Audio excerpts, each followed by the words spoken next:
বন্ধুরা, আমার নিজের পালা হাঁস আমি আজকে রান্না করুন। মানে কাইটটা পরিষ্কার করুন।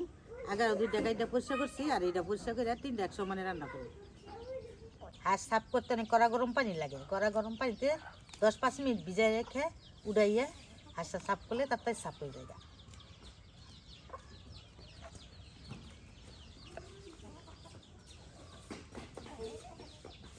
আমি হাঁসগুলা কাইটে দিয়ে পরিষ্কার করে নিছি।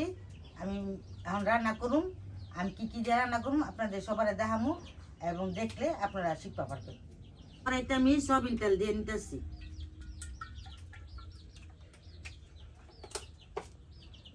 আপনারা তো সবসময় মশলা দিয়ে হাঁসের মাংস রান্না করে খান, আমি অন্যরকম করে রান্না করুন। নারকেলের দুধ দিয়ে আমি নারকেল গিলা কোড়াইয়া নিছি।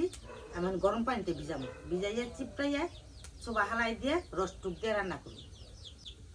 আমি তেলের মধ্যে তেজপাতা দিতেছি এবং গরম মশলা শুকনা যে আস্তে আস্তে মশলা দিতেছি।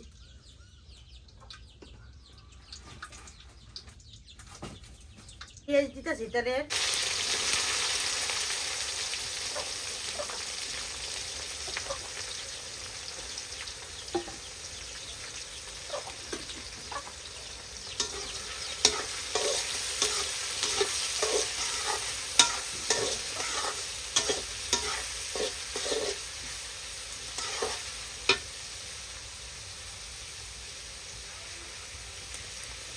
নারকেল গিলা পুরান নারকেল গিলা ভিতরে গরম পানি দিতেছি, যে একটু ভিজাই রাখো 5 মিনিট, তারপর চিপটাইয়া রসটা দিন।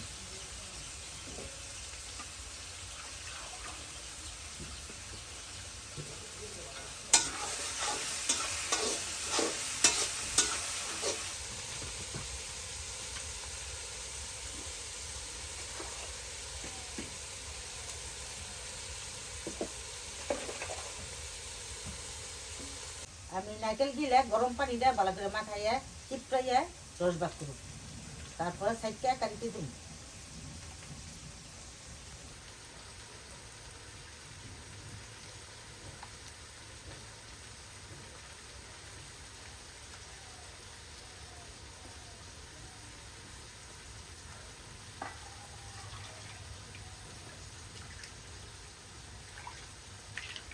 আমি নারকেল গিলা ছাকনি দিয়ে ছাকতাছি, সাইডটা সোবা গিলা থাকবো, এলা আবার চিপটাম।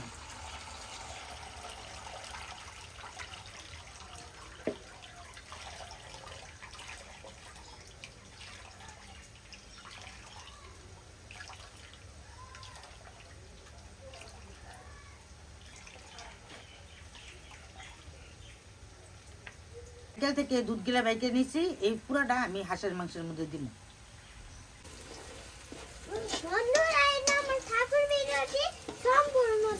বন্ধুরা, আমি সব রকমের মশলা নিয়ে নিছি। আদা রসুন, হলুদের ফাঁকি, মরিচের ফাঁকি, ভাজার ফাঁকি, লবণ সবকিছু নিয়ে নিছি। আমি এর মধ্যে দিব। আদা রসুন দিতেছি।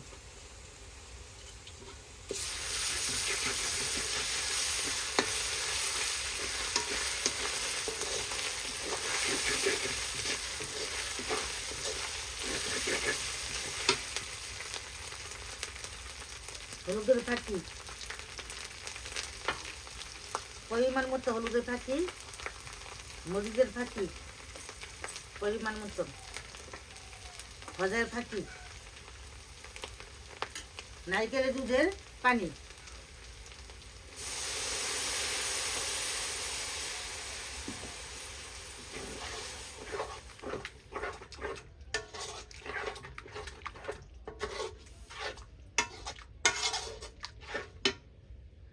লবণ দিতেছি।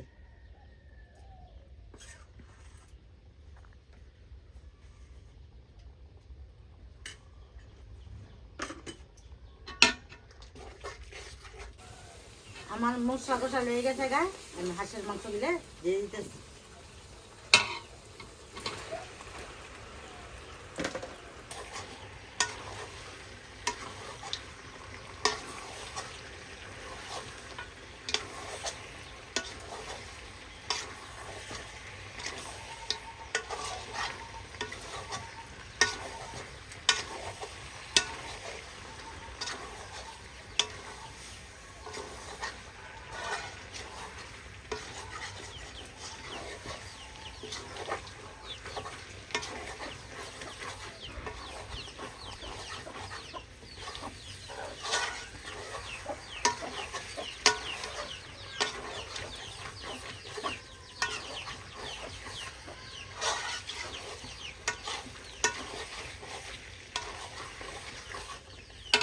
কেলে দুধ যতটুকু বাকি আছিল সম্পূর্ণ দিয়ে দিতেছি।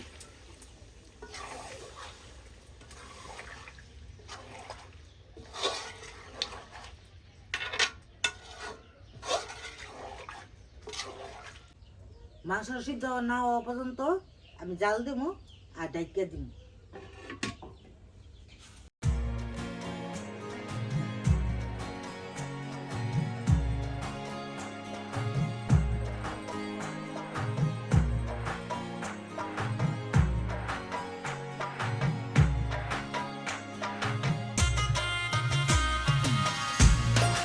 বন্ধুরা আমার হাঁস রান্না হয়ে গেছে, আমি একটু জিরা দিয়ে দিতেছি। আমি জিরা দিয়ে দিতেছি।